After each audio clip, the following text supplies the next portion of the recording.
Nice day today. Nice change of pace from the past couple days, and it's only going up from here. Yeah, it's going to be a great zoo weekend. Red pandas and tree kangaroos. I didn't know either of those existed until just now. I think I might go to the zoo this weekend.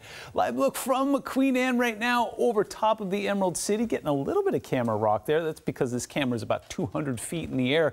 Very light breeze just pushing through right now. It was a glorious sunset, glowing off of the buildings earlier.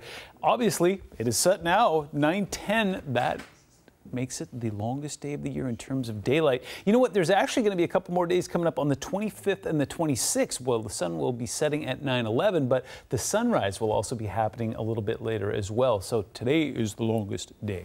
71. The official high today, very appropriate for the summer solstice. 72 is the 30-year average. It's 11 degrees warmer than it was yesterday, by the way. Yeah, we're moving things in the right direction, but not too much. The record for today's date is close to 90 degrees. We're not quite ready for that, and I don't see that on the horizon. In fact, no rain in the gauges today, but there is some rain potential in the mountains. I'll tell you about that in a moment. High temperatures today had a wide range. 65 in Bellingham, 74 in Olympia towards the coast. We saw the skies clear and the sun set beautifully, and some mid-70s off towards the east.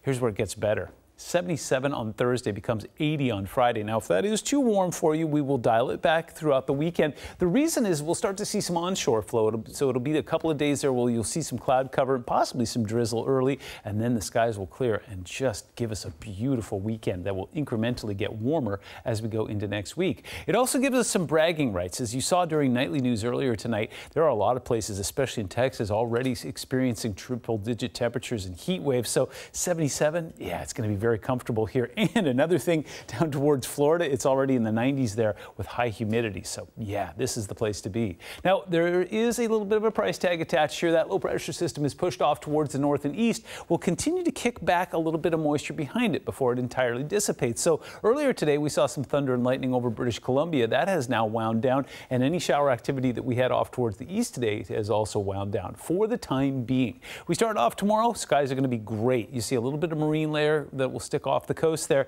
and then the afternoon we'll start to see some of that moisture glom onto the Cascades. You put some sunlight on top of that, that could fire off some showers and storms. And as we've been saying for the last couple days here, especially towards Skagit and Whatcom County, you could see some of those kick off into the foothills there. I don't think it'll make it as far west as the I-5 corridor, but you could see some thunder and hear some lightning, especially in some of the popular mountain biking and hiking places there, so please do be careful. Thursday night, it's going to clear out beautifully. We're going to get another great sunset out of the deal, and then we re-rack and do the whole thing all over again.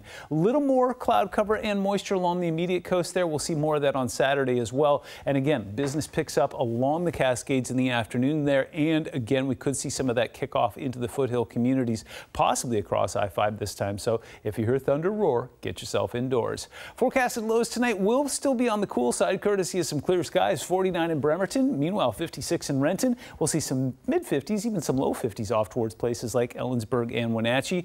High temperatures tomorrow going to be magnificent. 76 in Bellingham, 80 in Shelton, some upper 70s in places like Puyallup, and some upper 70s and lower 80s off towards the east. 7-day forecast shows some really good stuff headed our way. In fact, we're going to warm it up on Friday and then dial it back into the mid to upper 70s and keep it there all the way into next week.